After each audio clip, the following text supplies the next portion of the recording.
श्री राधाकृष्ण दोस्तों, आप सभी का आपके अपने चैनल पॉजिटिव अप्रोच अकेडमी में एक बार फिर से स्वागत है।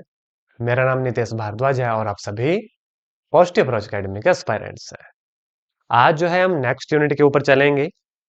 यूनिट का नाम रहेगा work power and energy. Work power energy को शुरू करने से पहले बता दूं, इंपॉर्टेंट यूनिट्स है। इस यूनिट का ज्यादा फोकस इसके न्यूमेरिकल पर रखना। बड़े इंपॉर्टेंट न्यूमेरिकल इसके हैं। इवन इसकी थ्योरी भी बहुत ज्यादा इंपॉर्टेंट है। लेकिन थ्योरी जैसा कि आपको पता है, मैं आपको प्रोवाइड भी करवाता हूँ पीडीएफ के फॉर्म में।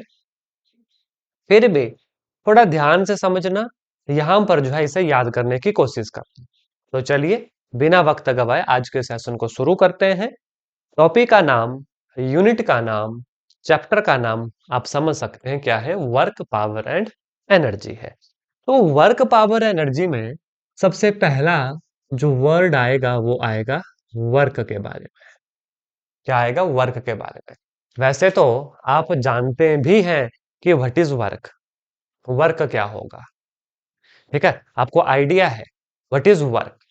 टैट के लिए आपने पढ़ा है work is force dot displacement, यानी कि डॉट प्रोडक्ट ऑफ फोर्स का डिस्प्लेसमेंट के साथ। तो बड़े ध्यान से देखना, व्हाट इज वर्क, डब्ल्यू से डिनोट होगा force dot product of displacement. भाई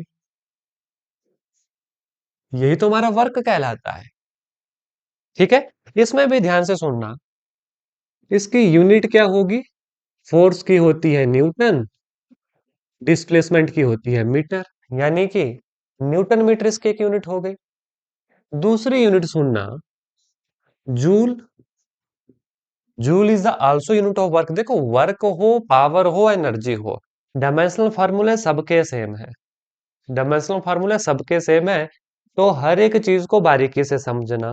न्यूटन मीटर हो गया, इसका डायमेंशनल फार्मूला क्या होगा, ml²T-2।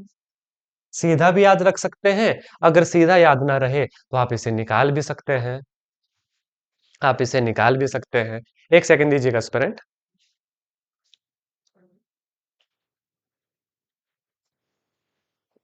अब ठीक है, आप इसका डायमेंशनल फॉर्मूला निकाल भी सकते हैं। कैसे? आप देखो यहां से what is force, mass into acceleration, साथ में डिस्टेंस है। मास का m, एक्सेलरेशन LT-2, और डिस्टेंस का l होगा तो कितना निकलेगा, ml²T-2। ये आप अच्छे से जानते हैं, इन्हें समझने की कोशिश कीजिएगा। एसआई सिस्टम में यूनिट इसकी न्यूटन मीटर, एसआई में ही जूल होती है। लेकिन अगर मैं सीजीएस में चले जाऊं, ध्यान से सुनना, अगर मैं सीजीएस में चले जाऊं तो इसकी यूनिट कहलाती है अर्ग। इसकी यूनिट क्या होगी फिर, अर्ग होगी। ये भी आपको पता होना चाहिए। वर्क की यूनिट सीजीएस सिस्टम में क्या होती है, अर्ग होती है, ये पता होना चाहिए। अब आगे जाने से पहले थोड़ी सी वैल्यूज और आपको बताना चाहता हूं जो बड़ी इंपॉर्टेंट है एग्जामिनेशन पॉइंट ऑफ व्यू से। क्यों क्यों कह रहा हूं, क्योंकि पूछी गई है। तो बड़े ध्यान से सुनना। अगर मैं बात करूं 1 जूल की एस्पायरेंट, ये होता है 10⁻7 अर्ग के बराबर। कई बार ये सीधे क्वेश्चन पूछ लिए जाते हैं एग्जाम में, इसलिए पढ़ना जरूरी है। 1 जूल होता है 10⁻7 अर्ग और 10⁻7 डाइन। याद रखना यहां पे कंफ्यूजन आता है, क्योंकि 10⁻7 अर्ग है या डाइन है। याद रखना जब डाइन साथ में लगता है, इसके साथ लग जाता है सेंटीमीटर। 1 जूल 10⁻7 अर्ग 10⁻7 डाइन के बराबर होता है, लेकिन डाइन में सेंटीमीटर भी इंक्लूडेड है। इसके बाद आगे चलिएगा। Also electron volt is the unit of work. वैसे कायदे से इलेक्ट्रॉन वोल्ट को एनर्जी की यूनिट माना जाता है, लेकिन ये सारी चीजें अगर रूट रूट लेवल पे देखें ना, एक ही है। सारी की सारी चीजें एक ही हैं। तो बड़े ध्यान से सुनना, इलेक्ट्रॉन वोल्ट कितना होगा, 1.6 इंटू 10⁻⁻19 जूल। ये वैल्यू इंपॉर्टेंट, नंबर 1 न्यूमेरिकल में पूछी जाती है, नंबर 2 सीधा भी आपसे पूछा जा सकता है। और इसके साथ वर्क कैसी क्वांटिटी है, स्केलर कांस्टेंट लिख रहा था मैं, स्केलर और vector. Work is a scalar quantity, ये भी याद रखना, work is a scalar quantity. चलो आगे चलो, तीसरा point. 1 electron volt 1.6 into 10 raised to the power -19 coulomb, माफ कीजिए, -19 जूल पता होना चाहिए। इसके बाद 1 मेगा इलेक्ट्रॉन वोल्ट, ये किसके बराबर? 1.6 इंटू 10 की पावर 19 में से 6 गए 13 जूल, 13 जूल के बराबर। इसके बाद फोर्थ देखो, 1 किलोवाट आवर, किसकी यूनिट मानी जाती है किलोवाट आवर? जब टाइम लग जाता है किलोवाट में। What is the unit of power? Kilowatt is the also the unit of power, लेकिन जब समय इसके साथ जुड़ जाता है तो ये बन जाती है एनर्जी की यूनिट। जानते हैं आप इस चीज को? 1 किलोवाट आवर होता है 3.6 10 की पावर 6 जूल के बराबर। 1 किलोवाट ये है वो यूनिट जो घर में आप बिजली खर्च करते हैं। हम बोलते हैं कि जी 125 यूनिट पहले तो फ्री थी, कि कितनी यूनिट बिजली हमने यूज की? Unit. This is 1 unit. 1 kilowatt is 1 unit. BOTU जिसको कहते हैं, BOTU, board of trade unit. चलेंगे आगे। तो ऐसे क्वेश्चन सीधे भी एग्जाम में बन जाते हैं। इसके बाद 1 कैलोरी, अगर लगा हूं लिखवाने तो सारी वैल्यू लिखवा दूंगा जो जो इंपॉर्टेंट है। 1 कैलोरी जो होता है 4.2 जूल के बराबर होता है एस्पायरेंट्स, अप्रोक्सीमेटली। अप्रोक्सीमेटली न्यूमेरिकल में इसको यूज करोगे। अगर एग्जैक्ट कहीं ऑप्शन में आए ना तो 4.186 के आसपास होता है, 4.186 जूल के आसपास होता है। ये वैल्यू आपको देखना पड़ेगी। ऐसा नहीं है कि हाँ बहुत जोर लगाना कि याद हो जाए, याद हो जाए। 3-4 बार देखेंगे, याद रहेगी। जब न्यूमेरिकल करेंगे बीच बीच में यूज होगी, ज्यादातर ये वाली यूज होगी, ईवी यूज होगी, है ना, इलेक्ट्रॉन वोल्ट यूज होता है और 1 किलोवाट यूज होता है। जब बार बार यूज करेंगे ना, फिर अपने आप चीजें एग्जाम में भी ऑप्शन देके याद आ जाती हैं। यहां तक चीजें क्लियर। ठीक है। इसके बाद जब मैं आपको आगे लेकर चलूंगा, मैं वर्क को बताऊंगा। वर्क होता है कितने टाइप का? वर्क होता है 3 टाइप का। आपको भी पता है, there are 3 types of work. Number 1 positive work done, negative work done, zero work done. सभी वर्क डन को अच्छे से समझेंगे। वर्क डन होता है 3 टाइप का। पहला हो गया पॉजिटिव वर्क डन, ठीक है। दूसरा वर्क डन हो गया नेगेटिव वर्क डन, और तीसरा हो गया zero work done. Third one is zero work. ना बड़े ध्यान से देखना, व्हाट इज वर्क? अभी हमने पढ़ा वर्क होता है फोर्स डॉट डिस्प्लेसमेंट भाई। अब पॉजिटिव वर्क डन क्या होगा? जिस डायरेक्शन में फोर्स लगी उसी डायरेक्शन में डिस्प्लेसमेंट हो, देन वर्क डन कहलाता है पॉजिटिव। तो अगर आपसे मैं एक आसान सा क्वेश्चन पूछूं कि आप मुझे बताओ, वर्क डन अगर पॉजिटिव हो थीटा कितना होना चाहिए? अगर वर्क डन को पॉजिटिव करवाना है तो थीटा कितना होना चाहिए? बताना। हमारा थीटा कितना होना चाहिए? मैंने क्या कहा? वर्क डन पॉजिटिव कब होगा? जब फोर्स भी इसी डायरेक्शन में, डिस्प्लेसमेंट भी इसी डायरेक्शन में।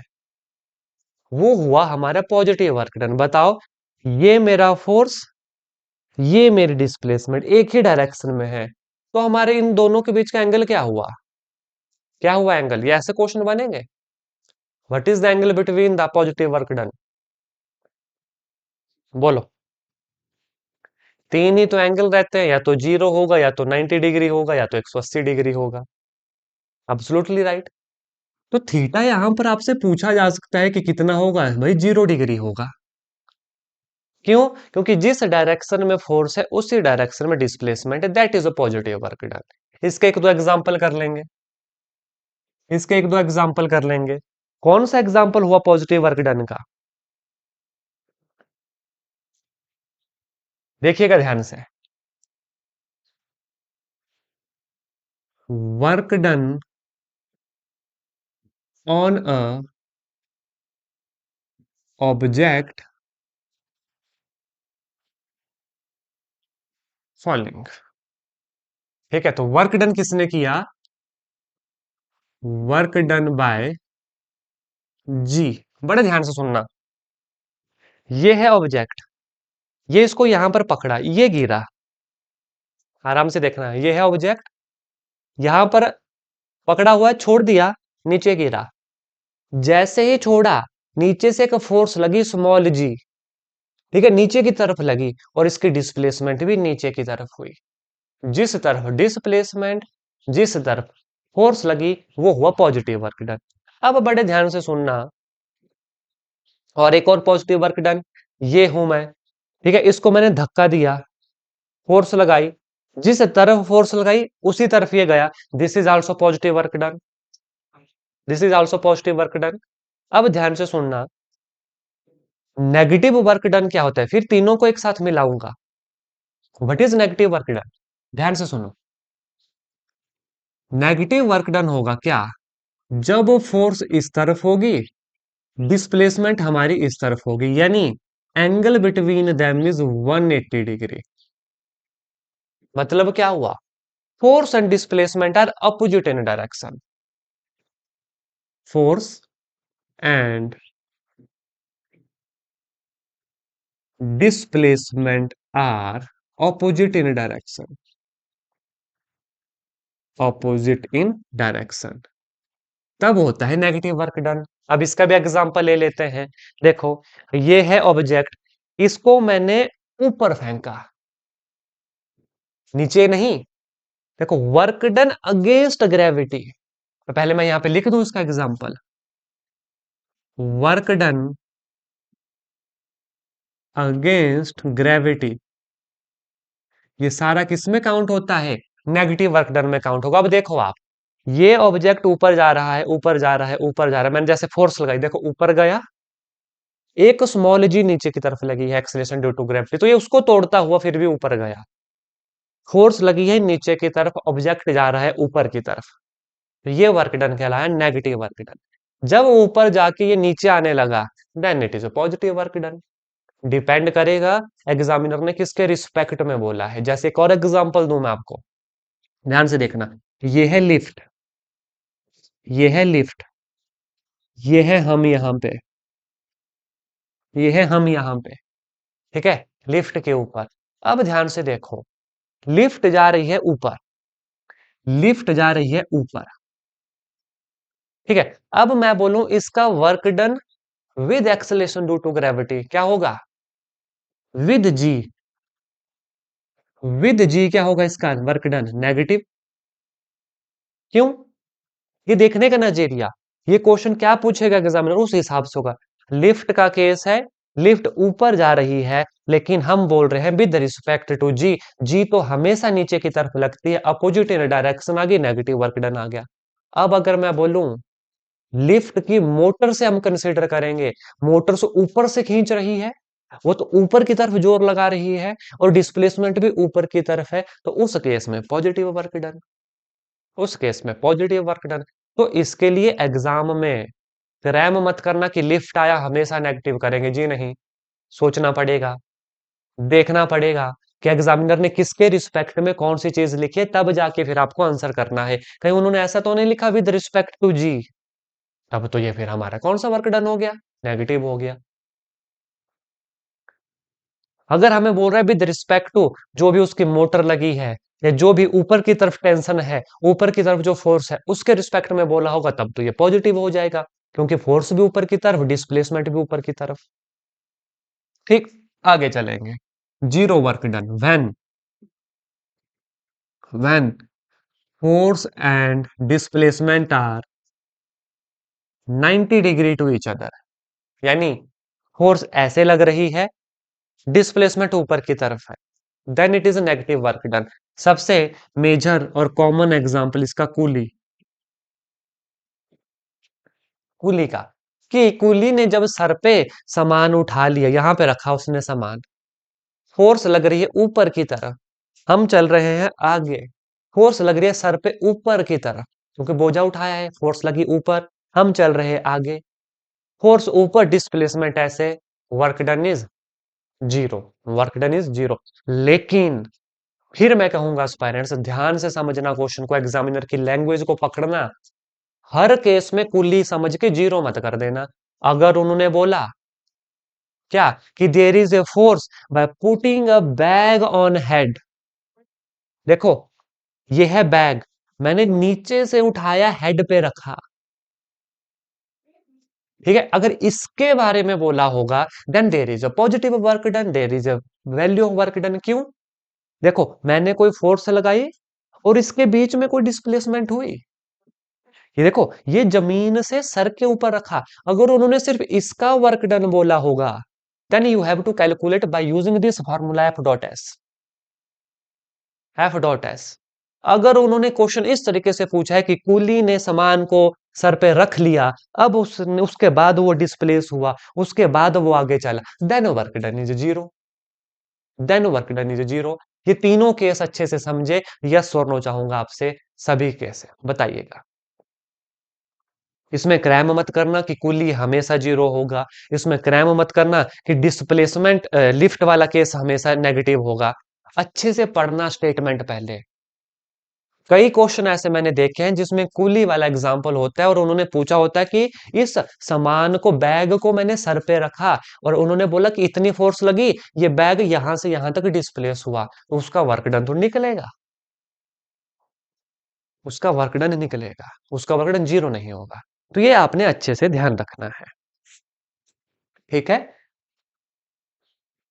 हाँ जी। अगर उसने सामान उठाया और एग्जामिनर ने पूछा कि उसने सामान को सर पे रख लिया है, वो उसके बाद डिस्प्लेसमेंट कर रहा है, वो सारा जीरो होगा। यानी work done by coolie generally, then it is zero.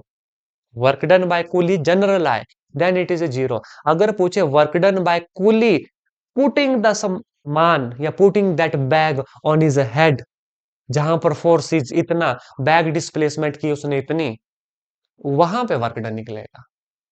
अगर वो बोले कि coolie put a bag on his head and उसने स्टार्ट की रनिंग, या ऐसा कह क्वेश्चन में आएगा कि cover the distance of 5 metre, what is the displacement, straight away zero.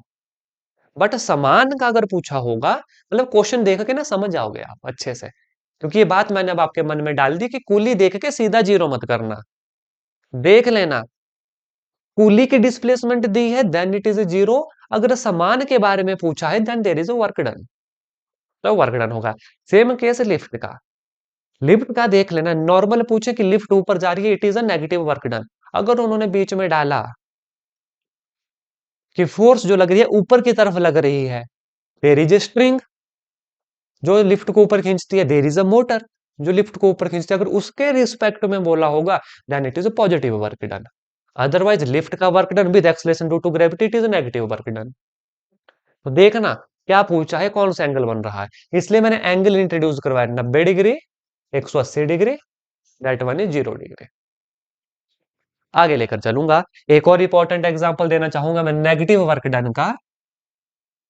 Work done by friction force.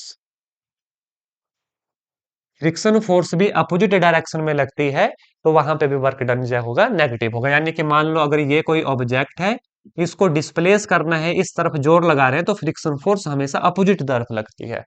Friction force हमेशा अपोजिट डायरेक्शन में लगती है, तो वहां पे वो क्या हो जाएगा, नेगेटिव वर्क डन कहलाएगा बाय फ्रिक्शन फोर्स। ये भी याद रखना आपने। अब इस चैप्टर में इसके बाद डॉट प्रोडक्ट निकालना सीखना है। आता है हमें यस और नो, बताने की जरूरत तो नहीं, बता दीजिएगा। डॉट प्रोडक्ट दो वेक्टर का, ए डॉट बी का, कि एक्स आई जमा वाई जे जमा जेड के एक और वेक्टर होगा, तो डॉट प्रोडक्ट तो सभी को आता है ना, बता दो। या बताऊं मैं डॉट प्रोडक्ट? यस और नो कर देना, आता है ना। फिर मैंने तो नेक्स्ट नेक्स्ट कंटेंट करवाऊंगा। देखो ध्यान से सुन लो, चलो मैं बता ही देता हूँ, बड़े ध्यान से देखना स्टूडेंट। जैसे कोई वेक्टर ए है ना, रिकॉल कर लो आप इसको। जैसे वेक्टर ए है 2i + 3j + 4k, है ना। एक वेक्टर बी है 3i + 2j + 10k। हमें बोला इन दोनों का डॉट प्रोडक्ट निकालना है, तो कुछ नहीं, आई आई को गुना करते हैं, जे जे को, के को, और अंडर द रूट लगाते हैं। दैट इज हमारा डॉट प्रोडक्ट। जैसे कि A dot B, 3 2 6, 3 2 6, 10 4 40, under the root 6 6 12 जमा 40 अंडर द रूट, कितना आ गया ये 52 under the root. That is हमारा डॉट प्रोडक्ट। दैट इज हमारा डॉट प्रोडक्ट इसमें याद रखना स्टूडेंट से, एक थीटा मतलब एंगल भी निकालने को आता है कई बार, तो वो भी मैं करवा देता हूँ। देखो जैसे कॉस थीटा, तो ये निकलता है vector A dot vector B divide by magnitude of A magnitude of B, cos theta A dot B बटे magnitude of A magnitude of B. अब what is this magnitude of A ये भी बता देता हूं, रिकॉल हो जाएगा। Under the root of 2 का स्क्वायर 4, 3 का स्क्वायर 9, 4 का square 16, 16 4 20 9 29, that is under the root of 29। ये these are the dot product, magnitude and हमारा कॉस थीटा। इसमें एक आता है प्रोजेक्शन ऑफ अ वेक्टर, वो मैंने आपको बता दिया है। What is the projection of vector, जैसे चलो वो भी रिकॉल करवा दूं मैं। Projection of vector in direction B, तो A dot B divide by vector B, divide by vector, मतलब जिसकी डायरेक्शन में बोला होगा ना, जिसकी डायरेक्शन में बोला होगा, जैसे projection of vector in direction of A dot B बटे वेक्टर ए। अगर इन डायरेक्शन में बी बोला है then A dot B vector B, simple याद रखनी है, तो जनरल सी चीजें हैं। यहां तक चीजें क्लियर सभी को, यस और नो बोलो। यहां तक चीजें क्लियर विद इंक्लूडिंग दिस? मैं बोर्ड साफ करूंगा। ठीक है, चलो ठीक है। हाँ, एक बात यहां पर और बताना भूल गया, area under force and displacement graph. What is work? Force dot displacement, आपको बोले ना area under force and displacement graph क्या रिप्रेजेंट करता है? ये रिप्रेजेंट करता है वर्क को, सिंपल एज दैट। आपसे मैं पूछूं slope of force and time represent what, बताओ। Slope of force and time represent what, बताओ। या सिंपल पूछूं graph of force and time represent what, बताओ। Area under force and displacement आपको पता लग गया, दैट इज वर्क। बताओ graph of force and time represent what, बताओ आंसर दो मुझे। पढ़ा है आपने? हिंट दूं? Change in momentum P2 minus P1, that force that exist for a millisecond when we hit.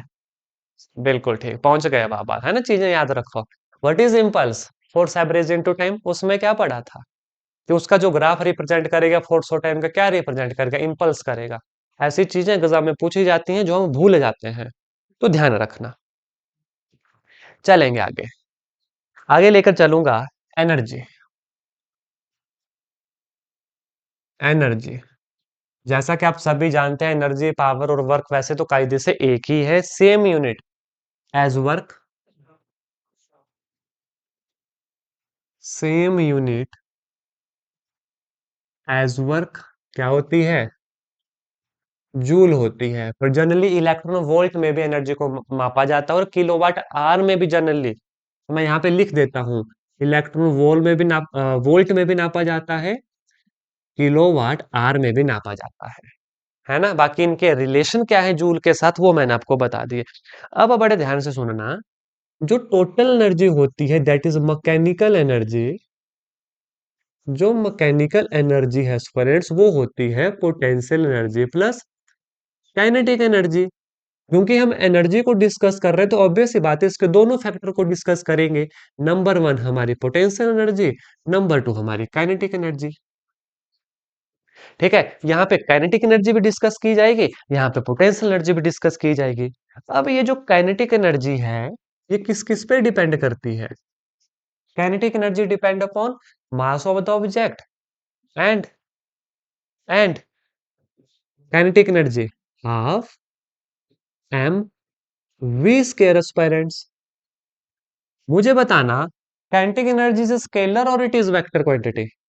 Work तो हमने पढ़ लिया, इट इज स्केलर क्वांटिटी। मुझे बताओ काइनेटिक एनर्जी इज स्केलर और it is a vector quantity,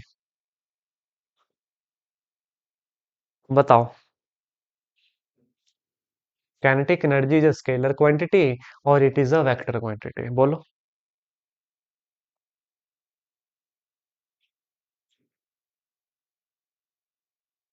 हमेशा याद रखना, kinetic energy is a scalar quantity. Scalar quantity. अब आप बोलोगे सर, हम तो शुरू से पढ़ते आ रहे हैं कि ये जो v है, v दिस इज तो वेक्टर क्वांटिटी। बट अगर मैं बोलूं, आज तक हम गलत पढ़ते आ रहे थे। बुक में ठीक लिखा है, बस हम प्रोनाउंस गलत करते हैं। हमने क्या सीखा? हमने शुरू से सीखा कि kinetic energy half M D square G, mass into velocity, mass into velocity.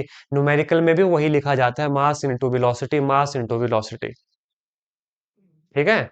लेकिन जब हम बात करते हैं काइनेटिक एनर्जी की है तो स्केलर क्वांटिटी है।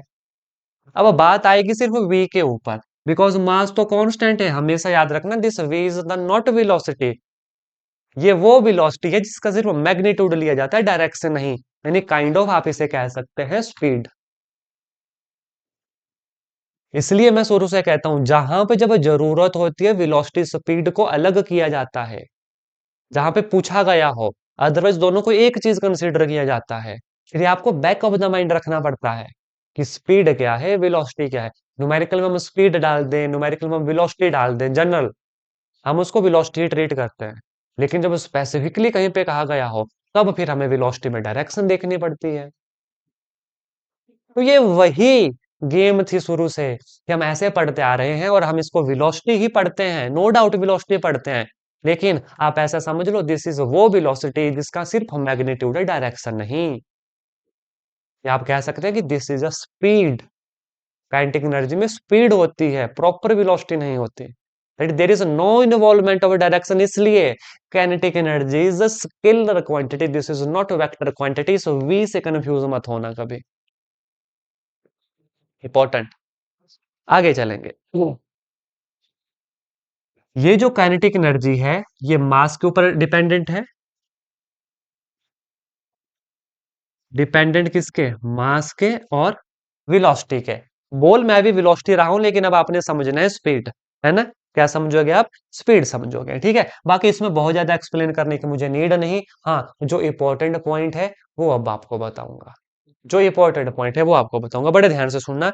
लंबी है statement. Kinetic energy of a body, मैं लिखूंगा पूरी फिर समझाऊंगा। Kinetic energy of a body moving in circle. आराम से देखना। Kinetic energy of a body moving in vertical circuit. Circle, vertical. Vertical circuit वही नॉर्मल सर्कल है हमारा। इसमें बहुत घबराना मत कि वर्टिकल क्या डाल दिया। इज मैक्सिमम, ये क्वेश्चन पूछे जा सकते हैं।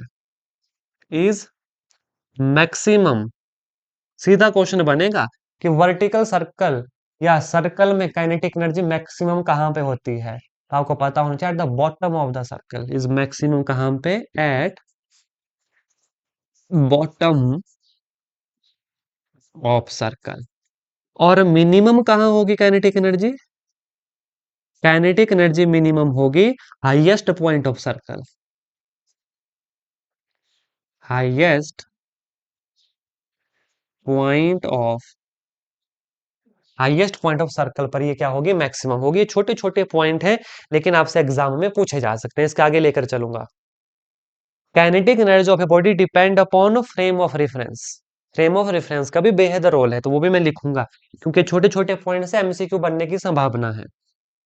Kinetic energy depends upon frame of reference. Frame of reference पे भी ये डिपेंड करती है। और अगर इसकी यूनिट पूछे स्पेसिफिकली, अगर क्वेश्चन आ जाए यूनिट का, अगर उस ऑप्शन में इलेक्ट्रॉन वोल्ट हो, देन काइनेटिक एनर्जी की यूनिट आपको इलेक्ट्रॉन वोल्ट ही सिलेक्ट करनी है। जनरली क्वेश्चन अगर कभी पूछा जाए what is the unit of kinetic energy, electron volt जरूर सिलेक्ट करना, जो होता है 1.6 इंटू 10⁻⁻19 जूल के बराबर। जूल के बराबर। वैल्यू बार बार लिखूंगा ताकि आपको याद हो जाए। ठीक है, ये पता होना चाहिए। इसके बाद बहुत ही इंपॉर्टेंट चीज के ऊपर आपको लेकर जाना चाहूंगा, जो है वर्क एनर्जी थ्योरम। जो है work energy theorem.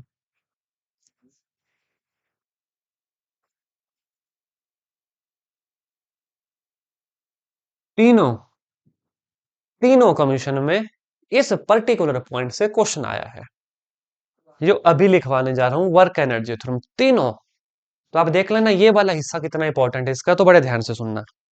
What is work energy theorem, आराम से। W half M V square, जहां V is some final velocity, minus half M U square, जहां यू इज अनदर वेलोसिटी। ऐसा समझ लो एक वी वन है एक वी टू है, या ऐसा समझना है आपने कि एक इनिशियल है एक फाइनल है, आप ऐसे भी समझ सकते हैं। This is work energy theorem. ये रिलेशन भी पूछ लिया जाता है, इसके ऊपर न्यूमेरिकल भी पूछ लिया जाता है। तो ये बेहद इंपॉर्टेंट है, इस रिलेशन को याद रखना। अभी हम न्यूमेरिकल भी करेंगे, तब आपको ज्यादा अच्छे से चीजें क्लियर होगी, लेकिन वर्क एनर्जी थ्योरम का एक्सप्रेशन भी पूछते हैं सीधा। What is work energy theorem, चार ऑप्शन होंगे नीचे। Half M V square minus half M U square, आपको पता होना चाहिए। इसके बाद आगे लेकर चलूंगा आपको relationship between kinetic energy and momentum. Kinetic energy और मोमेंटम के बीच का क्या रिलेशन है, बड़े ध्यान से देखना। व्हाट इज काइनेटिक एनर्जी, अभी हमने पढ़ा half M V square. What is momentum, P होता है एम वी। यहां पे डालूंगा, काइनेटिक एनर्जी आ गया कितना, एम वी है। अगर इसको मैं एम से डिवाइड करूं, एम से मल्टीप्लाई करूं, देखो 1/2m M square V square, कितना आ गया ये, p² बटे 2m। तो काइनेटिक एनर्जी जो है p² बटे 2m है। ये आपसे पूछा जा सकता है। यहां पर जो मोमेंटम है वो 2m ई को ही काइनेटिक एनर्जी लिखते हैं।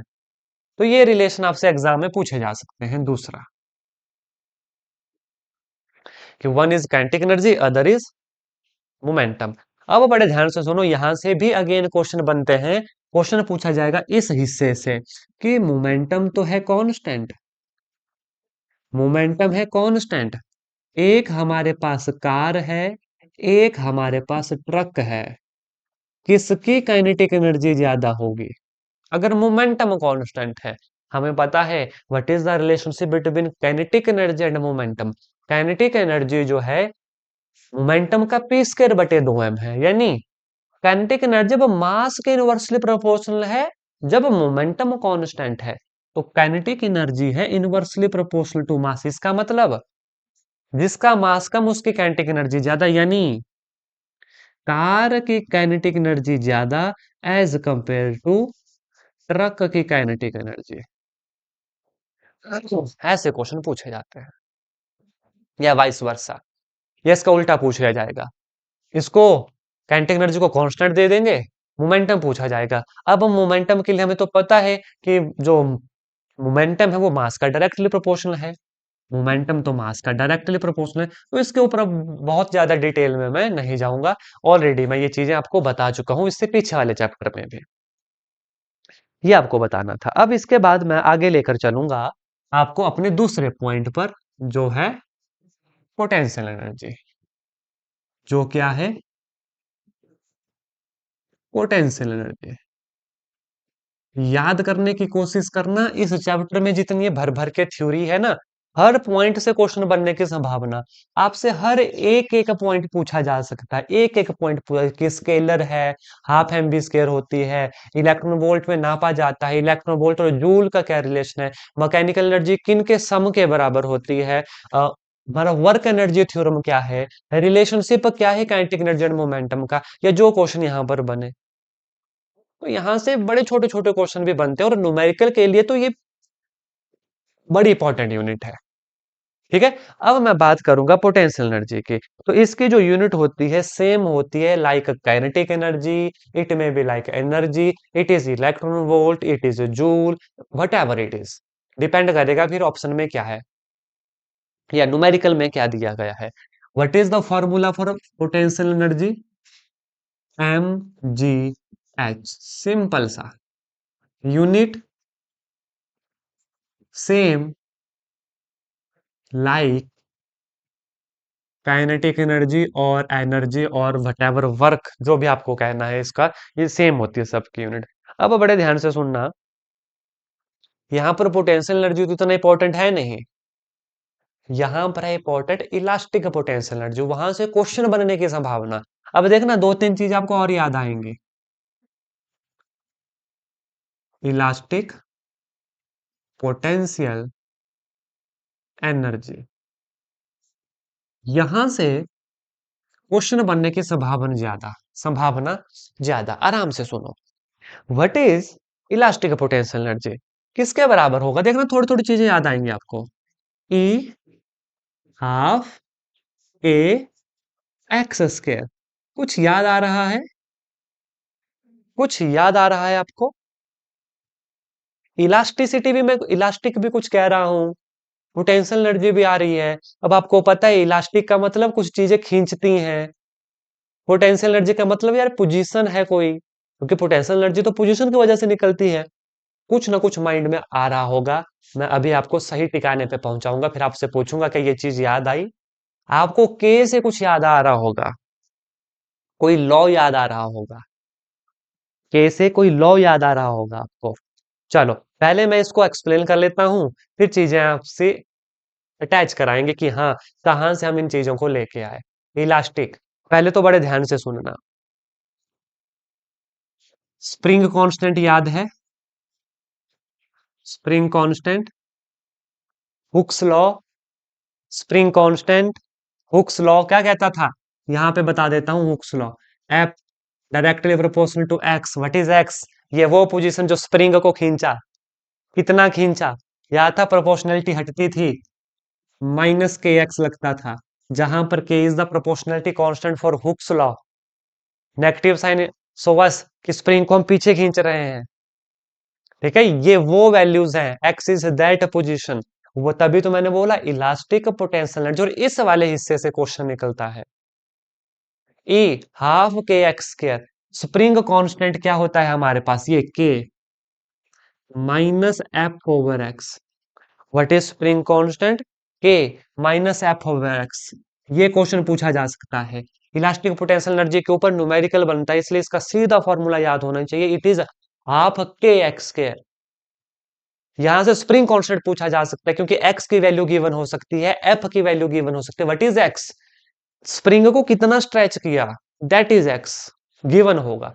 ये फॉर्मूले याद होने चाहिए, हुक्स लॉ याद होना चाहिए था। लेकिन चलो छोड़ो, अभी हम ये सिर्फ इन हुक्स लॉ भी आने वाले टाइम में करेंगे इलास्टिसिटी वाले चैप्टर में। अभी इन पे यहाँ पे इतना ही काम, इन दो फार्मूला पर नजर मारो कि what is elastic potential energy, what is spring constant. अब यहाँ पर ध्यान से सुनना, इलास्टिक पोटेंशियल एनर्जी की ना कुछ अपनी प्रॉपर्टीज भी हैं, करेक्टरिस्टिक्स जिसे आप कह सकते हैं। क्वेश्चन पूछा जाता है कि elastic potential energy, option A positive, negative, zero, none of this. हमेशा याद रखना elastic potential energy is never negative, never negative.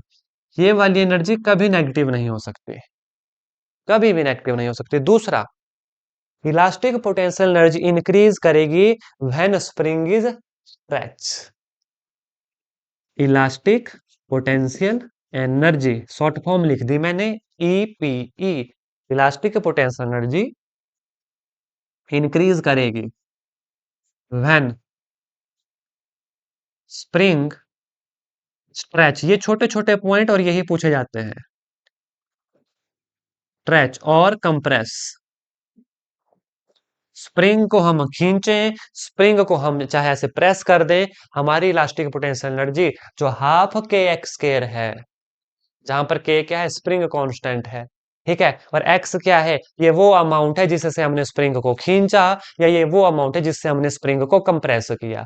ठीक है, तो ईपीई इलास्टिक पोटेंशियल एनर्जी इंक्रीज भी होगी जब हम स्प्रिंग को खींचे, स्ट्रेच करें चाहे कंप्रेस करें। तो ये आपको पता होना चाहिए। इसके बाद आगे सुनिएगा, elastic potential energy of a spring is relaxed position zero. जब स्प्रिंग रिलैक्स पोजीशन में है ना, then elastic potential energy zero. ये बेहद इंपॉर्टेंट पॉइंट है। EPE is equal to zero when spring is in relaxed position,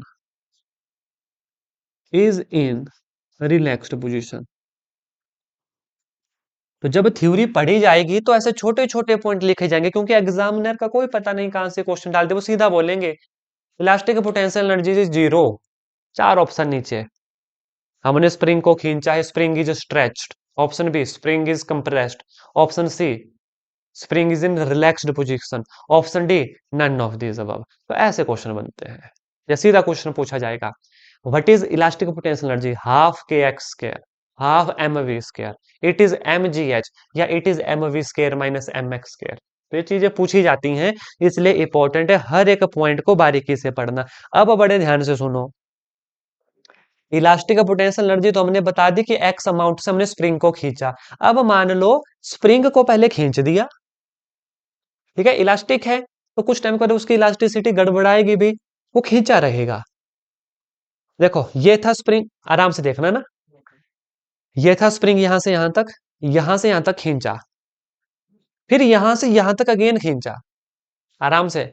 ये था spring, यहां से यहां तक खींचा, ये आई इलास्टिक पोटेंशियल एनर्जी कि के इज द सम कांस्टेंट होगा स्प्रिंग का। एक्स मान लो ये हमने 5 मीटर खींची, सेंटीमीटर खींची। अब इसके बाद मैंने फिर से खींच दी, यानी मैंने 2 बार खींच दिया, यानी elastic potential energy for already stretched spring. Formula बताओ। अब ऐसे क्वेश्चन बनते हैं, इसको मिटा दूं, यस और नो, इसको क्लियर कर दूं, बस सिर्फ एक फॉर्मूला लिखना है, इसको हटा दूं, बोलिएगा। ठीक है, ये वाला हिस्सा हटा देता हूं, है ना। ठीक है, ध्यान से सुनना, elastic potential energy for a already stretched spring, already stretched spring, ये नाम बड़े इंपॉर्टेंट हैं। इन्हीं से आप न्यूमेरिकल पहचानोगे, इन्हीं से आप इनसे बनने वाला एमसीक्यू पहचानोगे कि ये पूछा क्या है। ये होगा half K X two minus X one का होल स्क्वायर, यानी एक पोजीशन, एक सेकंड माफी चाहूंगा, K X two square minus X one square, अलग अलग है स्क्वायर, अलग अलग है square. EPE elastic potential energy for already stretch spring, it is 1/2 K X two square minus X one square. यहीं तक करेंगे आज, इसके बाद कल करेंगे। यहां तक चीजें क्लियर, यस और नो पेरेंट्स, बताओ यस और नो। अच्छे से पता चला। देखो बहुत थ्योरी है इस चैप्टर में, बहुत थ्योरी है इस चैप्टर में, छोटे छोटे पॉइंट पता चले कि कहां से क्वेश्चन बनने की संभावना है।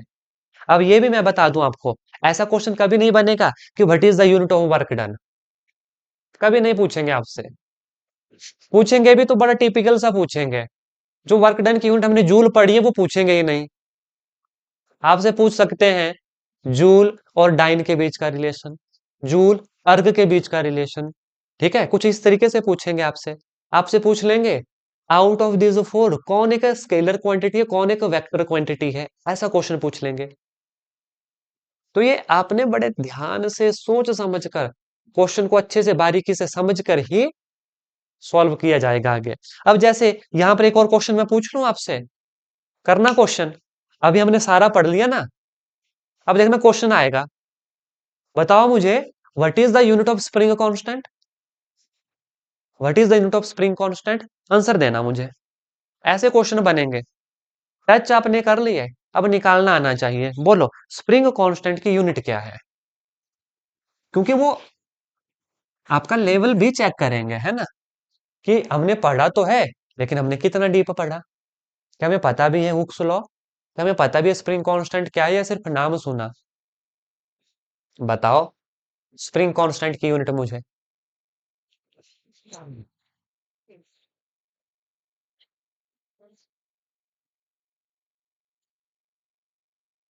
सभी बताना है ना, फिर बताता हूँ आंसर। दो का आंसर आया, अभी दो बच गए, बताओ और आज बड़े एब्सेंट हैं भाई एस्पायरेंट्स। सुबह की क्लासेस में भी नहीं थे, है ना? हाँ जी। बड़े ध्यान से देखो, स्प्रिंग कांस्टेंट इज न्यूटन पर मीटर। अभी हमने हुक्स लॉ डिस्कस किया यहाँ पे। एफ डायरेक्टली प्रोपोर्शनल टू कितना हमने खींचा, दैट खींचा इज द डिस्टेंस। उसकी प्रोपोर्शनलिटी हटके कांस्टेंट निकला था। दैट के जो स्प्रिंग कांस्टेंट जो हुआ एफ बटे x. F is newton, x is in metre. X is in metre. ठीक है, तो चलिए, काफी है या न्यूमेरिकल कर लें या कल ही करेंगे, बोलो।